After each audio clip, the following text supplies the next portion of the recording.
Greetings from Kindergarten at Bethesda, in the mighty name of our Lord and Savior Jesus Christ.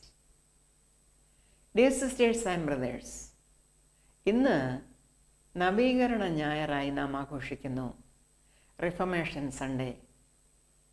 ദൈവത്തിൻ്റെ പരമാധികാരത്തിൻ്റെയും നീതിയുടെയും സമാധാനത്തിൻ്റെയും ആഘോഷം. Celebration of God's sovereignty, justice and peace. ഇവയെല്ലാം പ്രതിഫലിച്ച് കാണുന്ന ഒരു സങ്കീർത്തനമാണ് ഇന്ന് ആദ്യമായി നാം പഠിക്കുവാൻ പോകുന്നത്. 89-ാം സങ്കീർത്തനം, Psalm 89, verses 1-18. യഹോവയുടെ കൃപകളെക്കുറിച്ച് ഞാൻ എന്നേക്കും പാടും. തലമുറ തലമുറയോളം എൻ്റെ വായ് കൊണ്ട് നിൻ്റെ വിശ്വസ്തതയെ അറിയിക്കും. ദയ എന്നേക്കും ഉറച്ചു നിൽക്കും എന്ന് ഞാൻ പറയുന്നു. നിൻ്റെ വിശ്വസ്തതയെ നീ സ്വർഗത്തിൽ സ്ഥിരമാക്കിയിരിക്കുന്നു. ദൈവത്തിൻ്റെ വിശ്വസ്തതയെയും ദയയെയും കൃപകളെയും കുറിച്ച് ഈ സങ്കീർത്തനക്കാരനായ ഏഥാൻ പാടുകയാണ്. അതിന് കാരണമുണ്ട്. വേഴ്സ് 3 ഇവിടെ ദൈവം പറഞ്ഞിരിക്കുന്നതായി രേഖപ്പെടുത്തിയിരിക്കുന്നു. എൻ്റെ വൃതനോട് ഞാനൊരു നിയമവും എൻ്റെ ദാസനായ ദാവീദിനോട് സത്യവും ചെയ്തിരിക്കുന്നു. നിൻ്റെ സന്തതിയെ ഞാൻ എന്നേക്കും സ്ഥിരപ്പെടുത്തും. നിൻ്റെ സിംഹാസനത്തെ തലമുറ തലമുറയോളം ഉറപ്പിക്കും. ഈ ദാവീദ് ഇസ്രായേലിൻ്റെ പ്രഗത്ഭനായ രാജാവായിരുന്നു. ദൈവത്തിൻ്റെ ഹൃദയപ്രകാരമുള്ള മനുഷ്യൻ. ആ ദാവീദിനോട് ദൈവം ഒരു നിയമവും സത്യവും ചെയ്തിരുന്നു. സഹസ്രാബ്ദങ്ങൾക്ക് മുമ്പ് ദാവീദിനോട് ചെയ്ത ആ നിയമവും സത്യവും നിവർത്തീകരിക്കപ്പെട്ടു. ഇനി നിവർത്തീകരിക്കപ്പെടുവാൻ പോകുന്നു. അതായത് നമുക്കറിയാം, അഖിലാണ്ടത്തിൻ്റെ സൃഷ്ടാവായ ദൈവം മനുഷ്യനായി ഈ ഭൂമിയിൽ പ്രത്യക്ഷനായി യേശുക്രിസ്തുവിൽ. ദാവീദിൻ്റെ സന്തതി എന്നാണ് അവൻ അറിയപ്പെട്ടിരുന്നത്.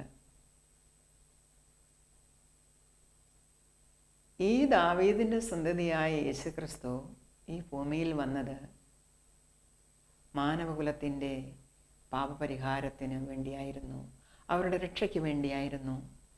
ആ ദൗത്യം യേശുക്രിസ്തു നിവർത്തീകരിച്ചു.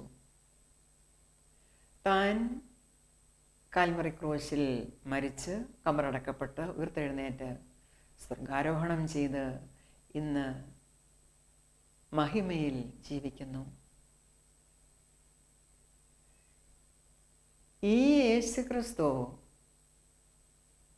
ദാവീദിൻ്റെ സിംഹാസനത്തിൽ തന്നെ ഇരുന്നരുളുവാൻ, അതായത് യെരൂശലേം തലസ്ഥാനമാക്കിക്കൊണ്ട് ഈ ഭൂമിയിൽ ഭരണം നടത്തുവാൻ, ആ ദാവീദിൻ്റെ സിംഹാസനത്തിൽ തന്നെ രാജാധിരാജാവും കർത്താധികർത്താവുമായി വാണരുളുവാൻ വരുന്നു.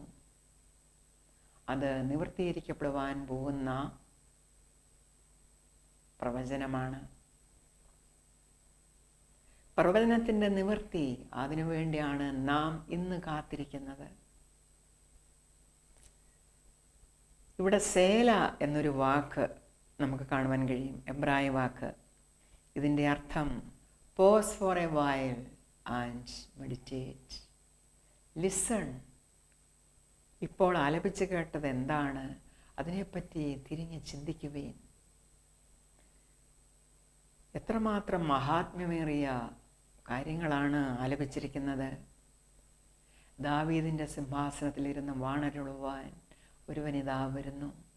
നിങ്ങൾ ചിന്തിച്ച് നോക്കുകയും. പ്രിയ സഹോദരങ്ങളെ, ഇന്ന് നാം മനസ്സിലാക്കുന്നു, ആ വാഗ്ദത്ത നിവർത്തിക്കായിട്ടാണ് നാം ഇന്ന് കാത്തിരിക്കുന്നത്. തുടർന്ന് വായിക്കുന്നു, യഹോവേ, സ്വർഗം നിൻ്റെ അത്ഭുതങ്ങളെയും വിശുദ്ധന്മാരുടെ സഭയിൽ നിൻ്റെ വിശ്വസ്തതയെയും സ്തുതിക്കും. സ്വർഗത്തിൽ യഹോവയോട് സദൃശനായവൻ ആര്? ദേവപുത്രന്മാരിൽ യഹോവയ്ക്ക് തുല്യനായവൻ ആര്? ദൈവം വിശുദ്ധന്മാരുടെ സംഘത്തിൽ ഏറ്റവും ഭയങ്കരനും അവൻ്റെ ചുറ്റുമുള്ള എല്ലാവർക്കും മീതെ ഭയപ്പെടുവാൻ യോഗ്യനുമാകുന്നു. സൈന്യങ്ങളുടെ ദൈവമായ യഹോവേ, നിന്നെപ്പോലെ ബലവാനാരുള്ളൂ? യഹോവേ, നിന്റെ വിശ്വസ്തത നിന്നെ ചുറ്റിയിരിക്കുന്നു. നീ സമുദ്രത്തിൻ്റെ ഗർവത്തെ അടക്കി വാഴുന്നു. അതിലെ തിരകൾ പൊങ്ങുമ്പോൾ നീ അവയെ അമർത്തുന്നു. ഇവിടെ നാം കാണുന്നത് ദൈവത്തിൻ്റെ ആ മഹത്വത്തെയും ശക്തിയെയും പറ്റി വർണ്ണിക്കുന്നതാണ്. Adoration of God's glory and power. നീ ഈജിപ്തിനെ ഒരു ഹതനെ പോലെ തകർത്തു. നിന്റെ ബലമുള്ള ഭുജം കൊണ്ട് നിന്റെ ശത്രുക്കളെ ചിതറിച്ച് കളഞ്ഞു. ആകാശം നിനക്കുള്ളത്, ഭൂമിയും നിനക്കുള്ളത്.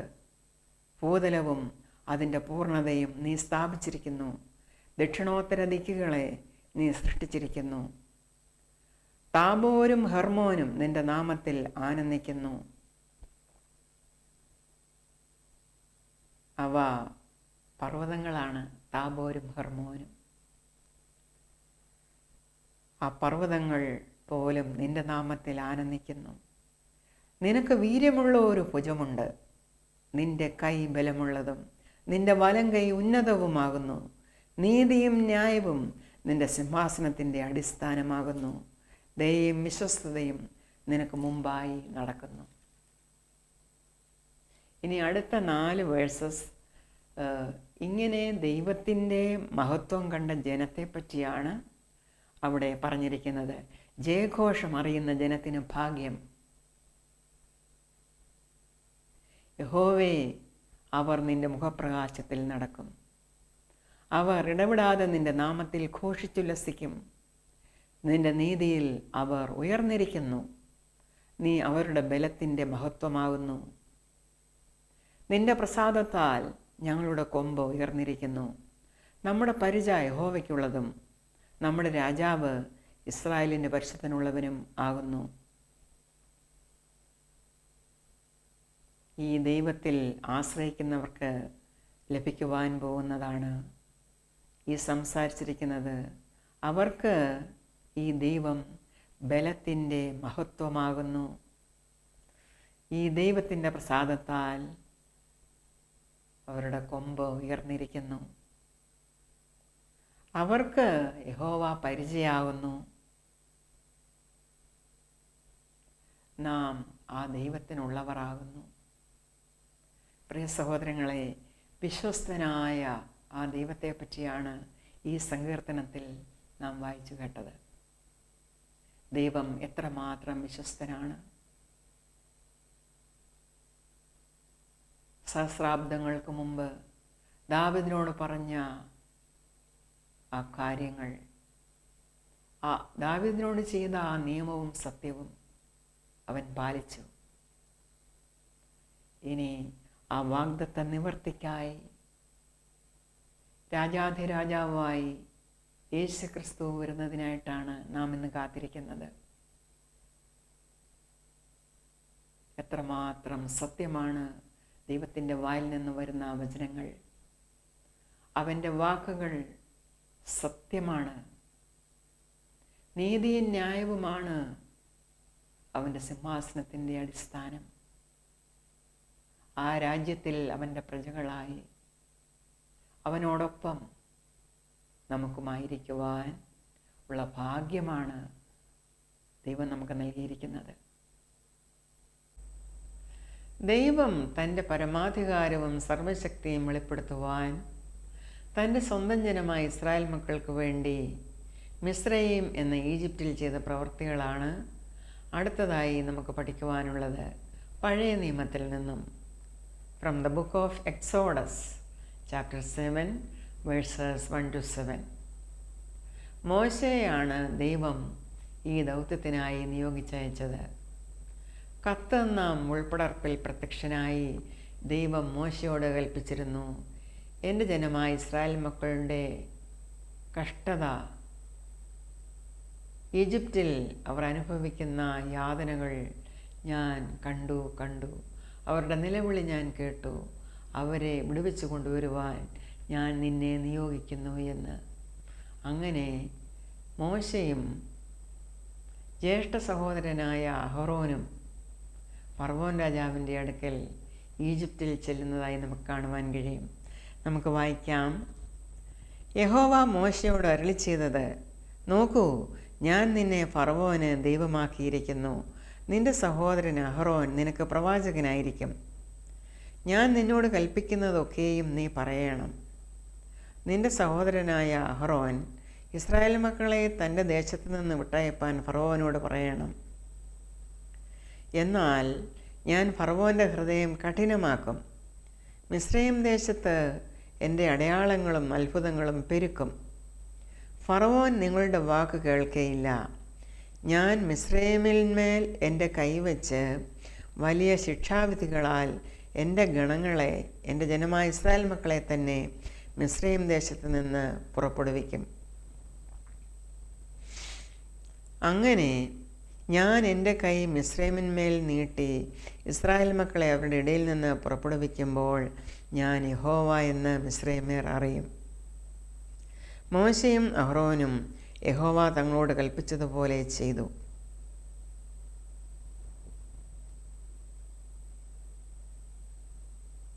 മോശ ദൈവത്തിൻ്റെ വാക്കുകൾ ഫറവോൻ്റെ അടുക്കൽ ചെന്ന് പറഞ്ഞു.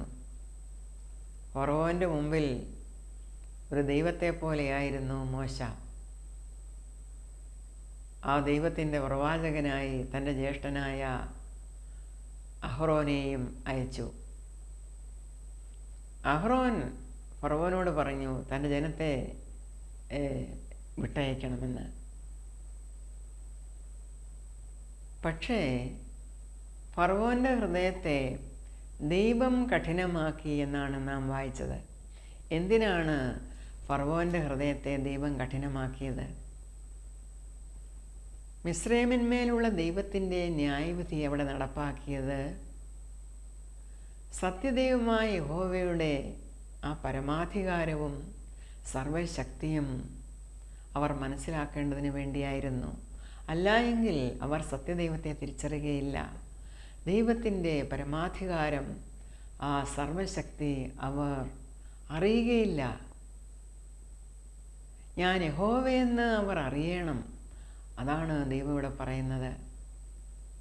അതിനുവേണ്ടിയാണ് ദൈവം ഫറവോൻ്റെ ഹൃദയത്തെ കഠിനപ്പെടുത്തിയത്. പല ബാധകൾ മിസ്രയീം ദേശത്ത് ദൈവം വരുത്തി. ആരും ഒരു നാളും കേട്ടിട്ടില്ലാത്തവണ്ണം പല വ്യാധികൾ, ബാധകൾ ആ ദേശത്ത് വരുത്തി. അപ്പോഴെല്ലാം ഈ ഫറവോൻ്റെ ഹൃദയം കഠിനപ്പെട്ടു. ഫറവോൻ ജനത്തെ വിട്ടയച്ചില്ല. ഒടുവിൽ അതികഠിനമായ ഒരു അവസ്ഥ അവർക്ക് വരുത്തി. കടിഞ്ഞൂൽ സംഹാരം. അവർ മനസ്സിലാക്കി ഇത് സത്യദൈവമാണ്. ദൈവത്തെ അറിയാത്ത ഒരു ജാതിയായിരുന്നു ആ ഈജിപ്തിലെ ജനത. അവർക്ക് ദൈവത്തെ മനസ്സിലാക്കണമെങ്കിൽ അവരുടെ മേൽ ന്യായവിധി ദൈവം അയക്കണമായിരുന്നു. അവർ മനസ്സിലാക്കണം, ദൈവം ഇസ്രായേലിൻ്റെ ദൈവം മാത്രമല്ല, ഈജിപ്തിൻ്റെ ദൈവം മാത്രമല്ല, സർവഭൂമിയുടെയും ദൈവമാണ് എന്ന്. അങ്ങനെ ഇസ്രായേൽ മക്കളെ മിസ്രയീമിൽ നിന്ന് പുറപ്പെടുവിക്കയിൽ ആ ജനങ്ങളുടെ ഇടയിൽ ഒരു നവീകരണം വരുത്തുവാൻ മോശയ്ക്കും അഹ്റോനും കഴിഞ്ഞു. മിസ്രയീം ജനതയുടെ ഇടയിൽ മാത്രമല്ല, ഇസ്രായേൽ മക്കളുടെ ഇടയിലും ആ നവീകരണത്തിൻ്റെ അനുഭവമുണ്ടായി. എങ്ങനെയാണ് മിസ്രയീം ജനതയിൽ നവീകരണമുണ്ടായത്? സത്യദൈവത്തെപ്പറ്റി ഒരു നാളും കേട്ടിട്ടില്ലാതിരുന്ന, അറിഞ്ഞിട്ടില്ലാതിരുന്ന അവർ ദൈവഭയമില്ലാതെ വഷളത്വത്തിൽ ജീവിക്കുന്നവരായിരുന്നു. അവർ ഇസ്രായേൽ ജനതയെ ദണ്ഡിപ്പിച്ചിരുന്നു. അങ്ങനെ സത്യദൈവത്തിൻ്റെ ന്യായവിധി അവരുടെ മേൽ വന്നപ്പോൾ അവർ ആ ദൈവത്തെ ഭയപ്പെട്ടു. ഇസ്രായേലിൻ്റെ ദൈവമായ യഹോവയെ അവർ ഭയപ്പെട്ടു. ആ ദൈവത്തെ മനസ്സിലാക്കുവാൻ അവർ ആഗ്രഹിച്ചു. അതുപോലെ തന്നെയാണ് ഇസ്രായേൽ മക്കൾക്കും തങ്ങളുടെ ദൈവമായ യഹോവ തങ്ങളിൽ ചെയ്ത വൻകാര്യങ്ങൾ അവർ തിരിഞ്ഞു ചിന്തിക്കുവാൻ തുടങ്ങി. ആ ദൈവത്തിൻ്റെ പരമാധികാരവും സർവശക്തിയും വിശ്വസ്തതയും മനസ്സിലാക്കുവാൻ അവർ തുനിഞ്ഞു. അങ്ങനെ അവരുടെ ഇടയിലും നവീകരണമുണ്ടായി. തുടർന്ന് നമുക്ക് പഠിക്കാം സുവിശേഷ ഭാഗത്തു നിന്നും. വിശുദ്ധനായ യോഹന്നാൻ എഴുതിയ സുവിശേഷം 18-ാം അധ്യായം 33 മുതൽ 38 വരെയുള്ള വാക്യങ്ങൾ. The Gospel according to St. John, chapter 18, verses 33 to 38.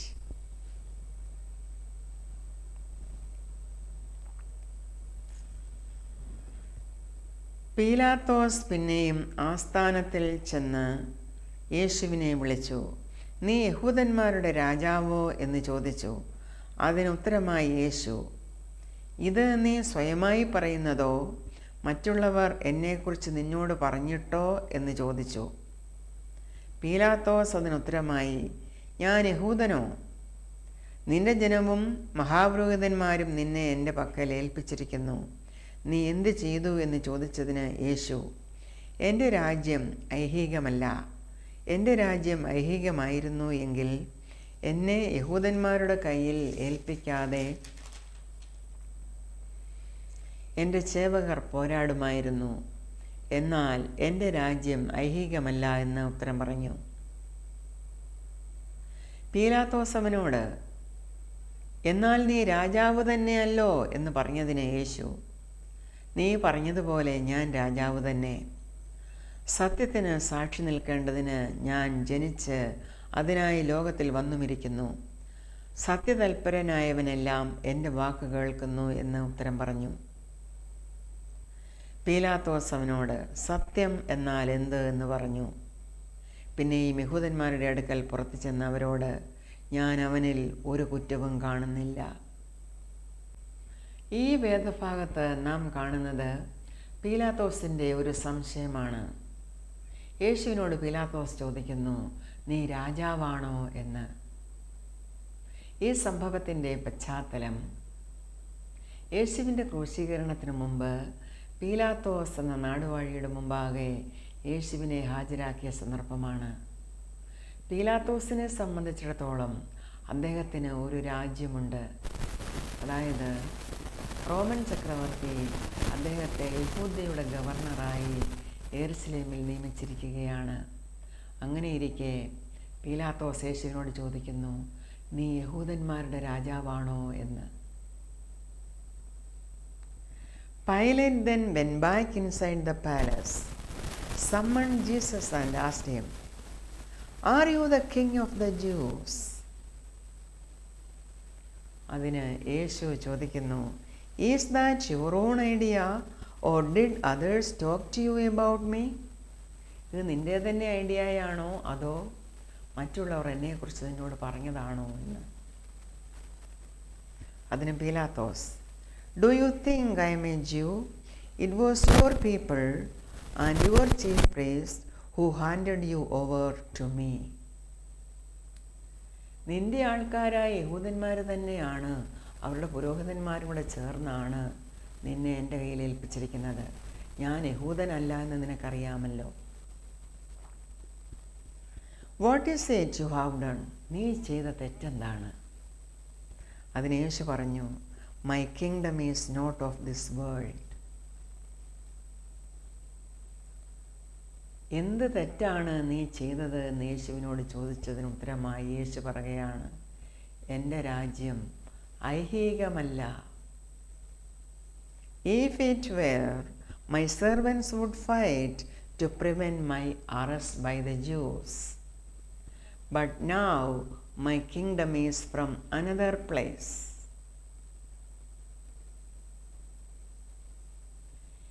You are a king then, said Pilate.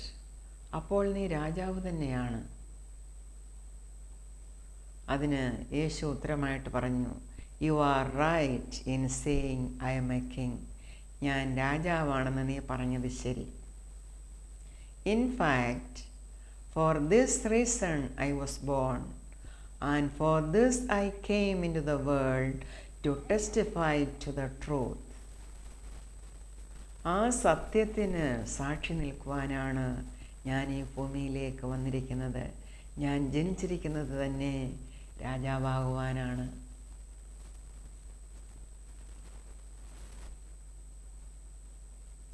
Everyone on the side of truth listens to me. What is truth? Pilate asked.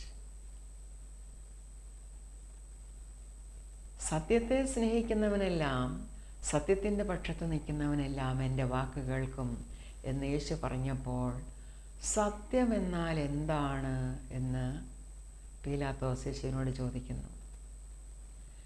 പീലാത്തോസിനെ സംബന്ധിച്ചിടത്തോളം ദൈവികമായ യാതൊരു ജ്ഞാനവും അദ്ദേഹത്തിനില്ല.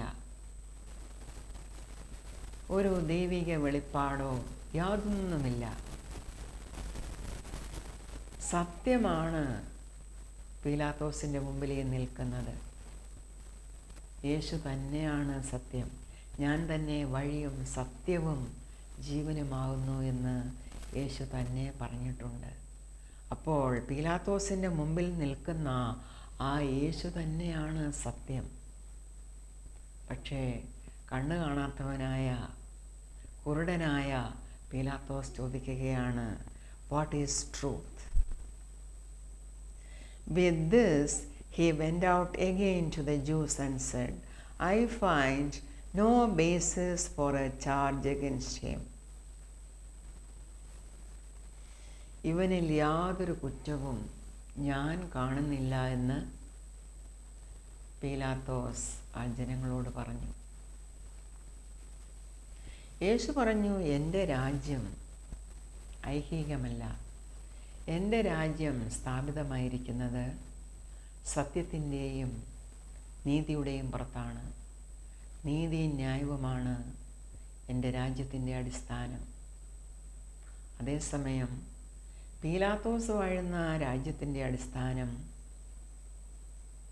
കള്ളവും ചതിവും വഞ്ചനയും വ്യാജവുമൊക്കെയാണ്, അന്യായമാണ്, നീതിയില്ലായ്മയാണ്. അതിൻ്റെ പുറത്താണ് ആ രാജ്യം കെട്ടിപ്പൊക്കിയിരിക്കുന്നത്.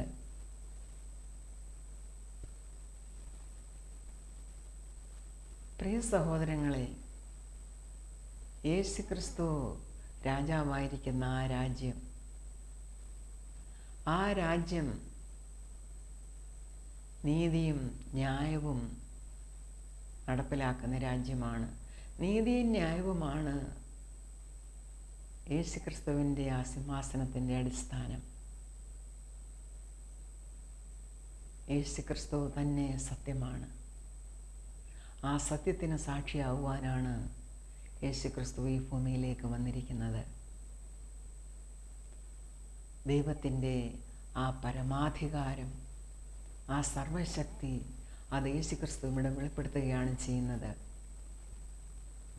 ഇവിടെ ഒരു നവീകരണം, ഒരു റിഫർമേഷൻ യേശുവിൻ്റെ സംസാരത്തിലൂടെ ആ പീലാത്തോസിന് ഉണ്ടാകുന്നതായി നമുക്ക് കാണുവാൻ കഴിയും.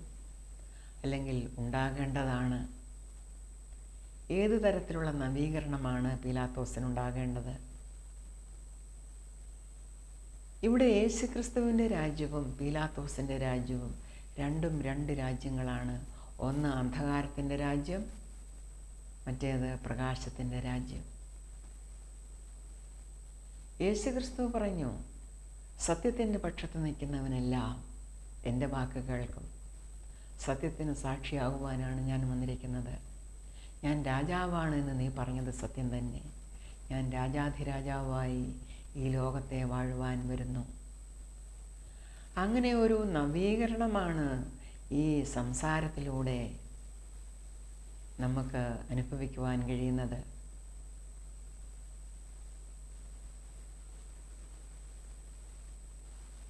Pilate's lack of understanding of divine truth prevented him from recognizing the kingship and divine authority.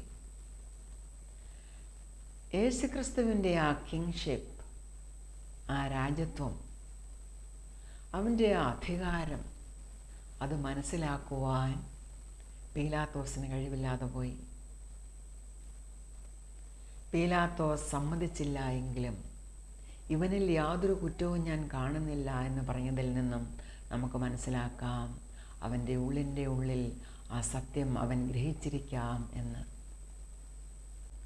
വിശുദ്ധനായ പൗലോസ് അപ്പോസ്തലൻ റോമർക്ക് ലേഖനം എഴുതിയപ്പോൾ അതിൻ്റെ 13-ാം അധ്യായത്തിൽ പറയുന്നു, എല്ലാ അധികാരങ്ങളും ദൈവത്തിൽ നിന്നുള്ളതാകയാൽ നാം ശ്രേഷ്ഠ അധികാരങ്ങൾക്ക് കീഴടങ്ങണമെന്ന്. നമ്മുടെ അടുത്ത വചനപാഠം ഈ അധ്യായത്തിൽ നിന്നാണ്. 13-ാം അധ്യായം 1 മുതൽ 7 വരെയുള്ള വാക്യങ്ങൾ. ഏതു മനുഷ്യനും ശ്രേഷ്ഠാധികാരങ്ങൾക്ക് കീഴടങ്ങട്ടെ. ദൈവത്താലല്ലാതെ ഒരു അധികാരവുമില്ലല്ലോ. ഉള്ള അധികാരങ്ങളോ ദൈവത്താൽ നിയമിക്കപ്പെട്ടിരിക്കുന്നു. ആകയാൽ അധികാരത്തോട് മറുക്കുന്നവൻ ദൈവവ്യവസ്ഥയോട് മറുക്കുന്നു. മറുക്കുന്നവരോ ശിക്ഷാവിധി പ്രാപിക്കും. വാഴുന്നവർ സൽപ്രവർത്തിക്കല്ല ദുഷ്പ്രവർത്തിക്കത്രേ ഭയങ്കരം. അധികാരസ്ഥനെ ഭയപ്പെടാതിരിക്കുവാൻ ഇച്ഛിക്കുന്നുവോ? നന്മ ചെയ്യുക, എന്നാൽ അവനോട് പുകഴ്ച ലഭിക്കും. നിന്റെ നന്മയ്ക്കായിട്ടല്ലോ അവൻ ദൈവശുശ്രൂഷക്കാരനായിരിക്കുന്നത്. നീ തിന്മ ചെയ്താലോ ഭയപ്പെടുക, വെറുതെയല്ല അവൻ വാൾ വഹിക്കുന്നത്. അവൻ ദോഷം പ്രവർത്തിക്കുന്നവൻ്റെ ശിക്ഷയ്ക്കായി പ്രതികാരിയായ ദൈവശുശ്രൂഷക്കാരൻ തന്നെ.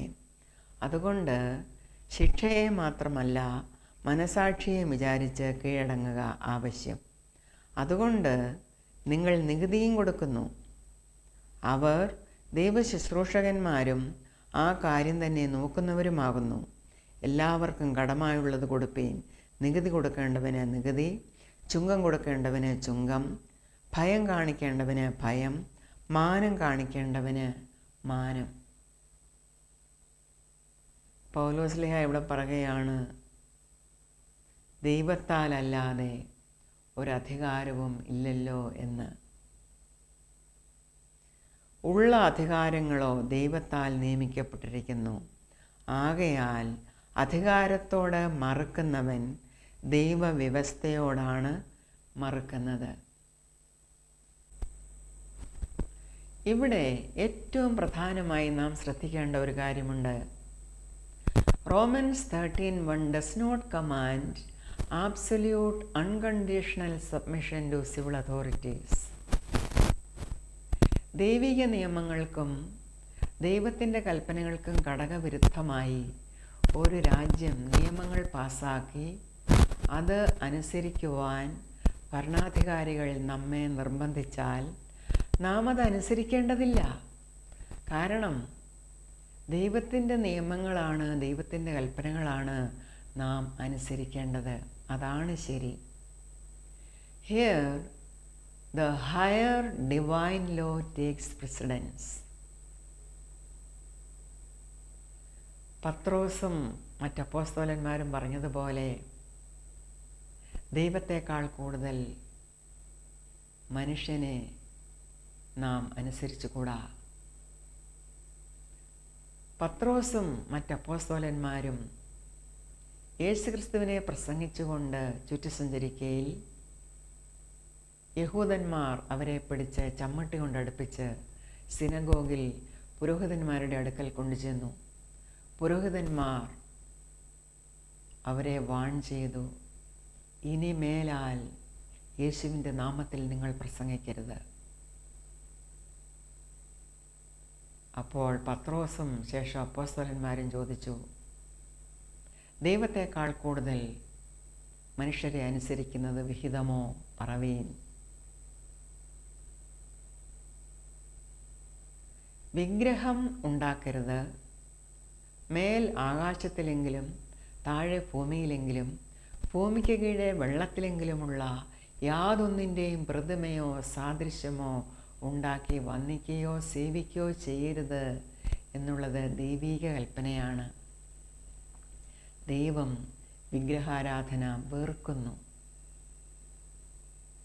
ദൈവത്തിൻ്റെ കൽപ്പന എല്ലാവരും അനുസരിക്കുവാൻ ബാധ്യസ്ഥരാണ്.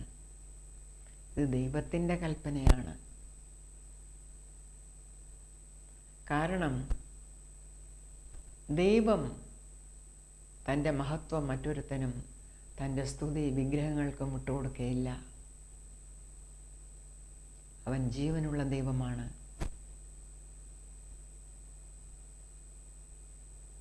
പക്ഷേ 2600 വർഷങ്ങൾക്ക് മുമ്പ് ഒരു സംഭവം നടന്നതായി നാം വിശുദ്ധ ബൈബിളിൽ വായിക്കുന്നു. നെബൂഖദ്നേസർ എന്ന ബാബിലോണ്യ രാജാവ് സ്വർണം കൊണ്ടുള്ള ഒരു വലിയ വിഗ്രഹമുണ്ടാക്കി ബാബിലോണിൽ ദുരാ സമഭൂമിയിൽ നാട്ടി നിർത്തി. അവിടെ രാജാവ് കൽപ്പിച്ചു, ഇവിടെ വാദ്യമേളങ്ങളുണ്ട്, അതൊക്കെയും നാദം മുഴക്കുമ്പോൾ എല്ലാവരും അതിൻ്റെ മുമ്പിൽ വീണ് നമസ്കരിക്കണം. ആരെങ്കിലും അങ്ങനെ ചെയ്യാതിരുന്നാൽ അവരെ എരിയുന്ന തീച്ചൂളയിൽ ഇട്ടുകളയുമെന്ന്. എല്ലാവരും വാദ്യഘോഷങ്ങൾ കേട്ട ഉടനെ ഈ വിഗ്രഹത്തെ വീണ് നമസ്കരിച്ചു. എന്നാൽ 3 ബാലന്മാർ, യഹൂദ ബാലന്മാർ, അവരുടെ പേര് ശദ്രക്ക്, മേശക്ക്, അബേദ്നെഗോ, ഇവർ 3 രാജാവിൻ്റെ കൽപ്പന അനുസരിച്ചില്ല. അവർ രാജാവിനോട് പറഞ്ഞു, തിരുമേനി, തിരുമനസ്സേ, ഞങ്ങൾ അങ്ങ് നാട്ടിയ ഈ സ്വർണ്ണ ബിംബത്തെ നമസ്കരിക്കില്ല. ഞങ്ങളെ അങ്ങ് എരിയുന്ന തീച്ചൂളയിലിട്ടാലും ഞങ്ങളുടെ ദൈവം, ആ ജീവനുള്ള ദൈവം ഞങ്ങളെ വിടുവിക്കും. വിടുവിച്ചില്ല എങ്കിലും ഞങ്ങൾ രാജാവ് നാട്ടിയ ഈ സ്വർണ്ണബിംബത്തെ നമസ്കരിക്കില്ല എന്ന് ആ ബാലന്മാർ സധൈര്യം പറഞ്ഞു. പ്രിയ സഹോദരങ്ങളെ, അവിടെ എന്താണ് സംഭവിച്ചത് എന്ന് അറിയാമോ? രാജാവ് കൽപ്പന കൊടുത്തു, ഈ 3 ബാലന്മാരെയും പിടിച്ചു കെട്ടി എരിയുന്ന തീച്ചൂളയിൽ ഇട്ട് കളയുവാൻ. തീച്ചൂള 7 മടങ്ങ് അതിൻ്റെ ശക്തി വർദ്ധിപ്പിച്ചു എന്നാണ് ബൈബിൾ പറയുന്നത്.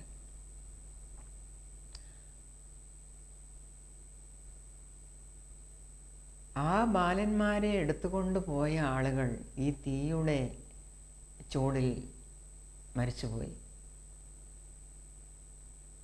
പക്ഷേ ഈ 3 ബാലന്മാർ തീക്കകത്ത് വീണു. അവരെ കെട്ടിയിരുന്ന ബന്ധനങ്ങളെല്ലാം തീയിൽ വെന്തുപോയി. അവർ സ്വതന്ത്രരായി ആ തീയിൽ കൂടെ നടക്കുകയാണ്. 4ാമതൊരുവൻ കൂടെ അവരുടെ കൂടെ ഉണ്ടായിരുന്നു. രാജാവ് ചോദിച്ചു, നാം എന്താണ് ഈ കാണുന്നത്? നാം 3 പേരെ അല്ലേ ബന്ധിച്ച് തീയിലിട്ടത്? ഇപ്പോഴിതാ 4 പേർ കെട്ടഴിഞ്ഞ് തീയിൽ നടക്കുന്നതായി നാം കാണുന്നു. സ്വർഗത്തിലെ ദൈവം അവിടെ ഇറങ്ങി സഹോദരങ്ങളെ അവരോടൊപ്പം സഞ്ചരിക്കുകയായിരുന്നു. എല്ലാവരും കാണുവാൻ തക്കവണ്ണം, എല്ലാവരുടെയും സാക്ഷ്യത്തിനായി. ഒടുവിൽ എന്താണ് സംഭവിച്ചത്? രാജാവ് ആ ബാലന്മാരെ തിരികെ കയറ്റി. എല്ലാവരും ആ ബാലന്മാരുടെ സത്യദൈവത്തെ ആരാധിച്ചു, ആ സത്യദൈവത്തിൽ വിശ്വസിച്ചു എന്നാണ് അവിടെ രേഖപ്പെടുത്തിയിരിക്കുന്നത്. ദൈവത്തിൻ്റെ പരമാധികാരവും സർവശക്തിയും വിശ്വസ്തതയും അത് നാം ഇന്ന് പഠിക്കുമ്പോൾ അവിടെ വന്ന ആ രൂപാന്തരം, ആ നവീകരണം എത്ര വലുതാണ്. ആ ഒരു വലിയ പ്രദേശത്ത്, ആ ബാബിലോണിൽ ദുരാ സമഭൂമിയിൽ ഒരു നവീകരണം വരുത്തുവാൻ ആ 3 ബാലന്മാർക്ക് സാധിച്ചു. അവരുടെ അചഞ്ചലമായ വിശ്വാസമാണ് അതിന് കാരണമായത്. പ്രിയ സഹോദരങ്ങളെ, നാം കൂടി വന്നിരിക്കുന്ന ഈ റിഫർമേഷൻ സൺഡേയിൽ നവീകരണം വരുത്തുന്ന സർവാധികാരിയായ, പരമാധികാരിയായ, സർവശക്തനായ ഈ ദൈവത്തെ, അവൻ്റെ വിശ്വസ്തതയും ദയയും കൃപകളും ഓർത്ത് നമുക്ക് വാഴ്ത്തിപ്പാടാം. He is immortal, he is invisible. Immortal, invisible accessible, God only wise. Enlighten, accessible, help from our eyes. Most blessed, most glorious, the Ancient of Days, Almighty, victorious, Thy great name we praise. Amen. Unresting, unhasting, unsilent as light, nor wanting, nor wasting, Thou rulest in might. Thy justice like mountains high soaring above, Thy clouds which are fountains of goodness and love. Amen. To all life Thou givest, to both great and small. In all life Thou livest, the true life of all. We blossom and flourish as leaves on the trees, and wither and perish, but not changeth Thee. Amen. Great Father of glory, pure Father of light, Thine angels adore Thee,